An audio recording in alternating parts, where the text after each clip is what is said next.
I met Daniel at a farmer's market on a rainy Saturday in October.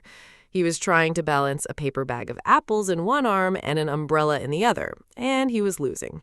I grabbed the bag before it hit the ground. He looked at me, soaking wet, apples almost everywhere, and laughed like it was the funniest thing in the world. That was Daniel, that laugh. I fell in love with it before I even knew his name. We dated for 2 years before he proposed. Simple ring, backyard of the house we'd started renting together, just us and our dog, Henry. No fanfare, no audience. He got down on one knee in the middle of a Thursday night and said, "I want to keep laughing with you for the rest of my life." I said yes before he finished the sentence. What I didn't fully understand then, what I would spend the next 4 years slowly, painfully learning, was that marrying Daniel didn't just mean marrying him. It meant stepping into a world that had already decided who I was before I ever opened my mouth. His mother's name was Patricia Hargrove.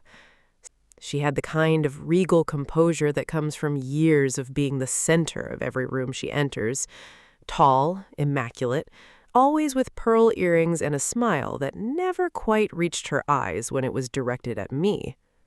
The first time Daniel brought me home for dinner, she offered me the smallest glass of wine, sat me at the far end of the table, and spent the entire evening asking Daniel about his college girlfriend, by name, 3 times, while I sat there pretending to be deeply interested in the floral centerpiece. She never outright said she didn't like me. That wasn't Patricia's way. She was surgical. She'd compliment my dress and then mention that Daniel's ex used to sew her own clothes. She'd admire my cooking and then say, quietly, that she hoped Daniel wasn't missing real home-cooked meals. Every compliment had a tail. Every smile hit a needle. Daniel's sister Nicole was worse in a different way. Where Patricia was cold and precise, Nicole was loud and weaponized. She'd been her mother's lieutenant since birth, and she saw me the way a guard dog sees a stranger who wandered onto the property, always watching, always ready. Nicole had a way of laughing that made you feel like you were always the joke.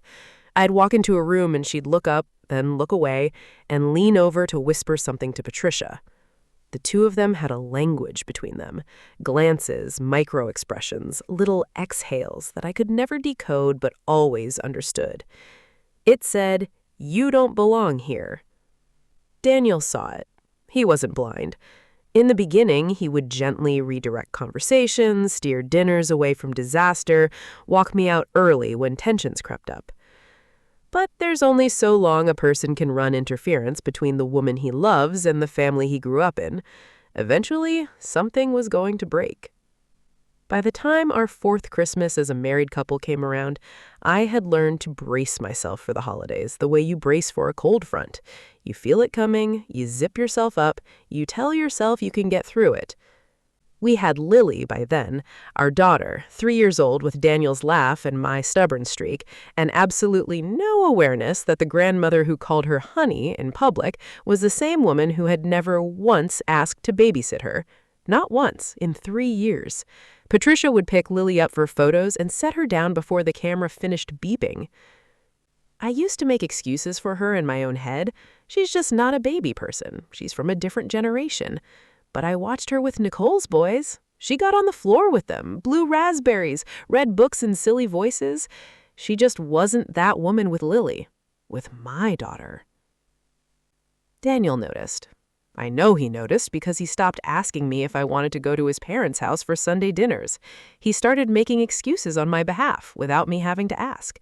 He was quietly building a wall between his family and mine, one polite cancellation at a time. And I loved him for it. The Christmas of Lily's 3rd year, we almost didn't go. We sat in our own driveway for 5 full minutes, Daniel gripping the steering wheel. "We can just go home," he said. I looked at him. I looked at our sleeping girl in the rearview mirror. "We'll be fine," I said. Neither of us believed it. But I put the car in drive. And we walked right into the worst night of my life. The house smelled like pine and roasted meat and something sweet Patricia always put in the oven around the holidays. Some cinnamon thing in a dish that I never got the recipe for and was never offered. The lights were warm and golden. The table was set with the good china, the kind you never put in a dishwasher. Everything looked perfect. It always did. Nicole was already there when we arrived, her boys running down the hall, her husband Greg reading something on his phone in the corner. She greeted Daniel with a hug that lingered just long enough to remind me of something I couldn't name. She nodded at me. Just a nod. 4 years of marriage, and I was still getting the nod. Patricia came out of the kitchen, picked Lily up, said, "My beautiful girl," in a voice I barely recognized, and then set her down almost immediately when one of Nicole's boys called from the other room. And just like that, Lily was forgotten. She looked up at me with those wide brown eyes, and I took her hand, and I smiled so she wouldn't see the thing that had just twisted in my chest. Dinner started quietly enough. The conversation circled around Nicole's soccer league, Greg's new truck, a neighborhood fundraiser Patricia had chaired. I passed dishes, I answered when spoken to. I did what I always did. I made myself small enough to fit. It was Nicole who lit the match. She made a comment about the gift exchange, something about how the family traditions were getting complicated now that the family had branched out. I knew what she meant. She meant me. She'd been doing this for 4 years, saying things that were technically about logistics, but were actually about me, dressed in just enough neutral language that calling her on it would make you the one overreacting. This time, I said something. Nothing aggressive. I said quietly and evenly that if she had a concern about the gift exchange, she could say it plainly instead of in riddles, the way you'd address a coworker who'd been passive-aggressive in meetings one too many times. Nicole's eyes went wide, and then she went red. "Excuse me?" she said, the words slow and deliberate like she was loading them. "What did you just say to me?" Everything happened quickly after that. Nicole was standing, her voice was climbing, she was saying things about respect and about how Daniel had never been the same since she married me. I stood up too. I told her she didn't get to rewrite 4 years of history. I told her she had been making me feel unwelcome in this family since the day I arrived, and I was done pretending otherwise. And then Patricia stood up. She walked around the table, and I genuinely thought this was the moment where she told Nicole to calm down, the moment she chose her daughter-in-law, the moment she looked at me like family. I was wrong. She stood in front of me, and she slapped me. Hard, open palm, across my left cheek. The sound of it cracked through the dining room like something breaking. I couldn't move. My hand came up to my face on instinct. My ears were ringing. She slapped me again, and a third time. "You're trash," she said. Her voice was completely, terrifyingly calm. And then she turned. She looked past me to where Lily was standing in the doorway of the dining room, my 3-year-old daughter who had heard everything, who was standing in her little Christmas dress with her small hands at her sides, absolutely still. Patricia pointed at her. "Take that trash and get out of my house." No one moved. Greg stared at his plate. Nicole sat back down. The boys had gone quiet somewhere down the hall. The only sound in the room was the ticking of the grandfather clock by the fireplace, and the slight, shaking breath I was pulling through my nose so I wouldn't fall apart in front of my child. Daniel was beside me then. His hand found mine. He didn't say anything to his mother. He didn't look at Nicole. He looked at me, and he said 2 words. "Let's go." I picked up Lily. She buried her face in my neck, and we walked. Out into the December cold, without our coats, without a goodbye. We just walked. And Daniel drove. And for a very long time, neither of us said a word. I don't remember exactly how long we drove before Daniel pulled over. A parking lot. A grocery store closed for Christmas. The lot was empty, and the lights above were the orange kind that hum slightly in the cold. We just sat there, engine running, heat slowly coming back into the car. Lily had fallen asleep. She did that sometimes. In moments of too much, she just surrendered. Her body knew what she needed. I watched her in the rearview mirror for a long time, her eyelashes against her cheeks, her hand still holding the little felt reindeer she'd been carrying all night. "Are you hurt?" Daniel asked. His voice was low, almost a whisper. I touched my cheek. Still warm. The sting had faded maybe 20 minutes ago, but the warmth stayed, like something the skin refused to let go of. "I'm okay," I said. He reached over and placed his hand against my cheek, not to examine it, just to hold it there. And in that empty parking lot on Christmas night, under orange, buzzing lights, I started to cry. Not the dramatic kind, the quiet kind that surprises you because you didn't know it was coming until it's already running down your face. "I'm sorry," he said. "You didn't do anything," I said. "I know," he said. "I'm sorry anyway." We sat there a while, maybe 40 minutes. The heat clicked off automatically, and he restarted the car to bring it back. Lily stirred and settled. Outside, a single pair of headlights swept through the lot and moved on. Someone going somewhere. Someone going home. I thought about what Patricia's face had looked like. Not when she was angry. I'd seen angry before. But that calm, that cold, absolute calm when she said the words, "You're trash." Like it was a fact she had been holding for years and finally set down. I thought about Lily in the doorway, about what a child sees and stores and carries without having the words for it, about the fact that my daughter had just watched her grandmother point at her and call her trash. And I felt something ignite in me that was quieter than rage and colder than grief and harder than anything I'd felt before. Daniel's phone rang. He looked at the screen. His expression shifted, not alarmed, more like resigned. He showed me the name. Dad. He answered on speaker. "Hey, Dad."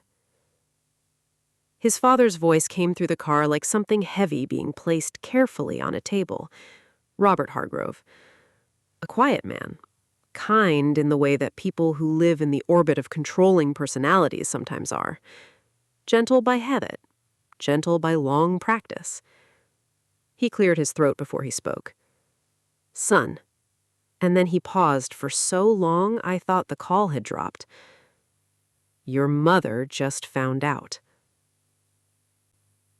Daniel sat very still. "Found out what, Dad?" Another pause. The sound of Robert breathing. The distant sound of a television in whatever room he was in. Alone, I realized. He was calling from somewhere alone. "About the account," Robert said slowly. "The estate attorney. He reached out today. Your grandmother's account." Another pause. "She knows that you called the attorney, Daniel. She knows about the freeze." I looked at my husband. His jaw was set. His hands were very still on his thighs. But his eyes were not surprised. Not a little.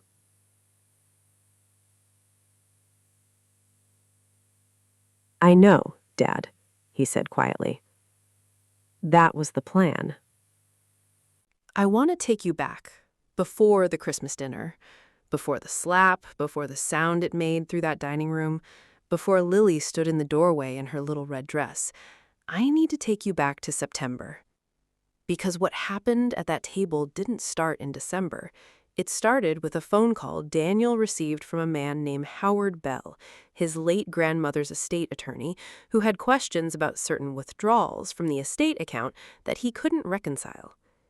Daniel's grandmother, Eleanor Hargrave, had passed in February of that year. A quiet, dignified woman in her 80s who had spent her final years in a comfortable assisted living community and who had always made clear, to anyone who asked, that her estate was to be divided equally between her son Robert and her two grandchildren, Daniel and Nicole. The numbers were substantial enough to matter, not life-changing wealth, but life-improving, the kind that pays off a mortgage, funds a college savings account, gives a young family room to breathe. Howard Bell couldn't reconcile the withdrawals because they hadn't been made by the estate's legal administrator. They had been made by Patricia, who had been given temporary signatory access during Eleanor's final months to help manage her daily-to-day expenses, and who had kept using that access after Eleanor passed. Well after. Daniel first noticed something was off in April. Small things. Numbers that didn't add up when Howard gave the quarterly summary, references to expenses with no corresponding receipts, an account transfer dated 3 weeks after Eleanor's death that Howard described as a clerical situation we're still looking into. Daniel didn't say anything to me. Not then. Not for months. He hired a private estate attorney, a woman named Claire Hassan, in June. He gave her everything. Every statement, every document Eleanor had left behind, and he asked her to find out where the money went. Then he waited. By November, Claire had a picture. Not complete, these things are rarely until a court order compels full disclosure, but enough. Enough to contact Howard Bell, enough to request a formal freeze on the estate account pending investigation, enough to determine that a significant sum had been moved in ways that were unauthorized, undocumented, and indefensible. Patricia had been quietly stealing from a dead woman's estate, from her own mother-in-law, and she'd been doing it with the calm confidence of someone who'd never imagined being caught. Daniel told me all of this on the drive home from that parking lot, his voice level and steady while Lily slept in the back seat. He told me that Claire had moved forward in November and that the account had been formally frozen 2 weeks before Christmas. He told no one, not his father, not his sister, not me. He carried it alone because he didn't want anyone trying to talk him out of it. He didn't want reconciliation calls. He didn't want family intervention. He wanted the truth documented and locked before his mother had any chance to maneuver around it. She went to the account on Christmas Eve, he said, flat, factual. To move more. She hit the freeze and panicked. That's what my dad was calling about. That's what she just found out. He paused. That she's been caught. I sat with that for a long moment. The silence in the car was different now. Not the silence of shock or grief. The silence of something finally settling into place. "How long have you known?" I finally asked. He thought for a moment. "Enough to be certain? Since October." He glanced at me in the dim light of passing street lamps. "I needed it to be real before I told anyone, including you. I'm sorry I didn't tell you sooner." I thought about the last few months, the way he'd been quieter than usual, the way he sometimes stopped mid-conversation and looked at something I couldn't see. I'd chalked it up to stress, to the weight of being the kind of person who holds things together. He had been holding something together, just not what I thought. I reached over and put my hand on his. "Thank you," I said. "For what?" "For not letting it go." I looked at our daughter asleep in the back seat. "For choosing us." He didn't say anything. He just squeezed my hand and kept driving home. The formal investigation took 4 months. Claire Hassan and Howard Bell worked with a forensic accountant to fully reconstruct the transactions. What they found was methodical, the kind of patient, calculated theft that requires not just intention, but ongoing effort. Patricia had moved money in increments, small enough to resemble operational expenses, spread across different account categories. She'd begun testing the access while Eleanor was still alive, still in her room down the hall, still unaware of what her daughter-in-law was quietly doing with her trust. The total amount recovered and frozen was substantial. I won't share the exact figure because it's not mine to share, and because the number isn't the point. The point is that it was real, it was documented, and it was undeniable. Patricia hired a defense attorney within 48 hours of the freeze. The attorney sent a letter describing the withdrawals as agreed upon compensation for caregiving services rendered. There was no documentation of any such agreement, no contract, no correspondence, nothing signed by Eleanor, Robert, Daniel, or anyone else. Just a claim, dressed in formal language, designed to buy time. It did not buy much. Claire moved swiftly. A civil demand letter was issued, an amended complaint was filed, and within 6 weeks of the new year, Patricia Hargrove, who had stood in her dining room on Christmas night and called me trash, with a calm I still hear sometimes in quiet moments, signed a settlement agreement. Full repayment to the estate, structured across 18 months, secured against the family home she and Robert had always owned jointly. Robert cooperated fully. He was not complicit. Daniel had the documentation to confirm that. But he was shattered in the way a person is shattered when they discover that someone they loved for decades was not who they believed them to be. He called Daniel twice a week during those months. Quiet calls, not to argue or explain or apologize on Patricia's behalf, just to check in, just to exist in the space of being Daniel's father when everything else had gone sideways. Nicole went silent. She posted nothing on social media for 60 days, which for Nicole was essentially a monastery retreat. When she finally surfaced, she sent Daniel a text. Short. No apology, just that she had no idea and hoped Daniel knew that. Daniel forwarded it to Claire for the file and moved on. Patricia's social circle found out the way these things always find out in small communities. Not through a filing, not through any deliberate broadcast, but through the invisible network of people who talk. By spring, her seat on the neighborhood association board had been quietly filled by someone else. The invitations slowed, the phone calls thinned. She had spent 4 years making me feel like I didn't belong, and now she was learning what it meant to be on the outside of a room you used to run. I won't pretend that didn't give me something. I am human. I am honest. It gave me something. But here is what I want you to understand. The thing that mattered most to me was not the settlement. It was not Patricia's social ruin or Nicole's silence or any of the external, visible consequences of what had happened. The thing that mattered most was a Tuesday afternoon in March. Lily was in her little rain boots jumping in a puddle in our backyard. Daniel was grilling something, even though it was still technically too cold, because that's Daniel. I was on the back steps with a mug of coffee, watching them. Lily laughed. That specific laugh she has, the one that sounds like what light would sound like if it made noise. And Daniel looked up at me from across our ordinary backyard, in our ordinary life, and smiled. And I thought, this is what we chose. This is what he chose when he took my hand that night and said, let's go. He chose this yard, and this girl, and this quiet Tuesday. He chose us. Patricia found out in December that Daniel had already caught her, but what I know now, what I understand in a way I couldn't have put into words that Christmas night, is that she lost something far older than an estate account. She lost a son who had been quietly, patiently giving her chances for years.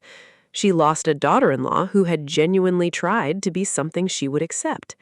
And she lost a granddaughter who will grow up in a family where love is something you show in parking lots on Christmas night, not something you withhold as leverage. She chose power. We chose each other. And in the end, I think you already know which one lasted.